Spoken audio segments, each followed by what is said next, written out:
뇌교육의 이런 원리 체계를 조금 집중적으로 핵심적으로 다루겠습니다. 동식물의 구분은 핵심은 뭘까요? 네, 동물의 동자는 움직일 동자죠. 애니멀의 애니마가 라틴어로 움직인다는 뜻이다. 즉 개체가 전체가 움직이지 못하면 식물, 움직이면 동물. 그래서 우리는 동물이죠. 동물 중에서도 엄청난 움직임의 진화가 있는 동물이다. 네, 요 차이다. 네, 요 차이를 아셔야 된다. 네, 그래서 여기는 다 동물입니다. 네, 이것도 동물인가요? 동물입니다. 움직이니까. 멍게도 동물인가요? 동물입니다. 멍게도 움직이니까. 그런데 멍게는 특이해요. 여기 보시는 이 멍게는 뇌가 있을까요? 없을까요? 네, 여기는 뇌가 없어요. 근데 어릴 때, 이게 막 떠다닐 때는 뇌가 있습니다. 바위에 딱 붙으면 뇌를 없애버립니다. 스스로. 없애버리는 이유는 뭐 더 움직일 필요가 없으니까요. 그러면 우리가 유추할 수 있죠. 뇌는 왜 생긴 거야? 여기는 뇌는 없는데. 여기도 뇌가 없어졌고. 여기서 뇌가 있네? 아, 움직임이 더 다양하고 복잡해지는구나. 움직임에서 시작하는구나. 움직임의 진화. 그러다가 양서류. 네, 여기는 기본적인 감정은 없어요. 근데 파충류 단계부터 감정이 생깁니다. 이모션. 감정이 출현하는구나. 여기 포유류는 감정을 기본적으로 좀 주고받는구나. 공감. 근데 여기까지 또 뭐가 없습니까? 제대로 된 언어가 없다. 제대로 된 자의식이 없다. 이 다음이 인간이죠. 인간에게는 언어 중추가 유별나게 발달하고 나를 나라고 알아차리는, 우리 강아지 고양이 앞에 거울 비추면 겨울에 비친 나를 모르죠. 신생아들 거울 갖다 주면 거울에 비친 나를 못 알아차리죠. 네, 인간도 시간이 지나야 자의식이 발달한다. 그래서 인간은 다르다는 겁니다. 인간의 두뇌 발달이 다르다는 걸 알아야 된다. 인간의 두뇌 발달 특성에 기반한 채덕지 교육 모델로 바뀌어졌어야 됩니다. 늦었죠. 지금이라도 네, 이런 식으로 하고 있는 게 맞죠.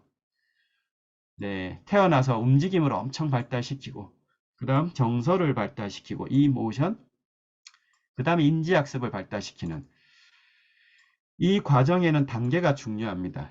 앞에 게 충만해져야 그 다음 단계, 그 다음 2층, 그 다음 3층. 그런데 이게 6세까지가 되면 90%뇌 사이즈가 커진다. 태어날 때 3, 400g 정도예요. 6세가 되면 약 1kg, 아이의 뇌무게가 1kg가 커집니다. 단계가 잘 쌓여야 되는데 잘 안 움직이는데 정서도 잘 교류 안 하고 네, 뭐 할아버지 할머니도 이제 대가족이 아니죠. 네, 디지털 문명이 커졌죠. 네, 또 맞벌이 많이 하시죠. 아이가 사람과의 접촉 빈도가 작아지니까 정서는 위축되겠죠. 충분히 뛰어놀지 못하니까 신체 발달 위축되겠죠. 이거는 커지겠죠. 그래서 불균형한 상태 6세가 나옵니다. 대부분. 네, 이렇게 돼서 이제 발달이 20세까지 가는 건데요. 결국은 이게 초등학교 6년까지 가면 성인 뇌에 거의 육박합니다. 그리고 마지막 사춘기 때 이 전전두엽 공사를 하는 외계인의 뇌 시기가 되는 건데 이런 발달은 다 나와 있어요. 결국은 어떤 100층을 올릴까는 거죠. 모든 아이들은 예를 들면 100층짜리 건물을 올릴 수 있는 DNA를 갖고 태어나는데 동물과 인간이 근본적으로 다른 것은 동일한 유전자를 갖고 태어나도 환경과의 상호작용으로 건물의 형태와 기능이 달라진다는 겁니다. 15에서 18년이나 걸리죠. 네, 뇌가 다 달라요. 그런데 어떤 100층입니까?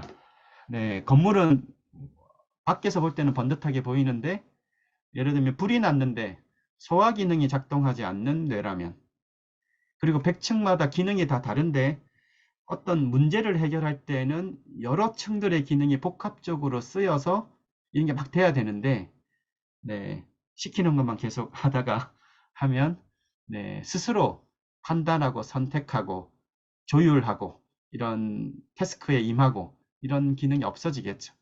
메타인지는 어떻게 길러지는 걸까? 자기주소는 어떻게 길러지는 걸까? 어떤 백층을 올릴 겁니까? 네, 이게 차이다. 네, 이게 중요합니다. 결국은. 그래서 이 세팅된 1차 뇌는 신경가소성이라고 하는 뇌과학의 가장 위대한 발견이자 성과이자 특징이죠. 인간 뇌의 특별함, 훈련하면 변화한다.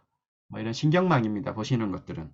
이런 것들이 다 변화를 할 수 있는데 요람에서 무덤까지. 근데 이제는 순서가 중요하더라. 신체 관리, 능력. 두 번째, 몸, 마음의 커뮤니케이션. 세 번째가 궁극적으로 자기 조절력의 강화. 순서가 체, 덕, 지. 즉 인간 두뇌 발달 원리에 기반한 교육 모델. 뇌교육의 모델이죠. 뇌교육은 뇌 플러스 교육입니다. 교육의 본질적인 목적, 잠재성을 높이고 가치를 동시에 높이는 교육의 본래 목적을 달성하는 데 있어서 이제는 뇌를 빼놓고 얘기할 수가 없다. 네, 그래서 뇌에서 그 답을 찾고자 한 겁니다. 그 철학 원리 방법을 학문적으로 체계화를 한 거죠. 세계에서 최초로. 수많은 자기계발 영역별 학문 체계가 있었지만 인간의 두뇌 발달의 원리 체계를 기반으로 가는 학문적 체계화는 없었다. 미국에서는 뇌 기반 교육이 일찍 시작됐습니다. 근데 그것은 뇌과학 플러스 교육이었지 뇌 본질적인 걸 놓고 하는 건 아니었어요. 그래서 내 아이가 신체적 움직임, 정서에 대한 조절, 그리고 자기 조절력의 강화 방향으로 가고 있다면 네, 맞는 방향이라는 겁니다. 네, 이 영상을 잠깐 한번 여기에 대한 설명입니다.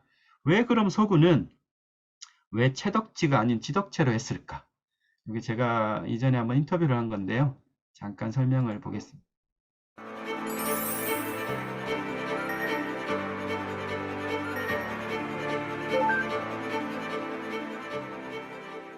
이게 생각이 먼저예요.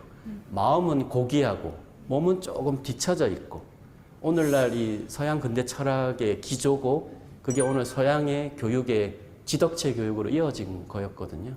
그런데 인간의 근본 변화는 어떻게 일어나는가에 대한 질문에 오늘날 인류과학이 밝혀낸 사실상의 정의는 몸과 마음은 떨어질 수 없는 관계이고 마음의 변화가 오히려 몸의 변화에서 직접적 영향을 받는다라는 사실이에요.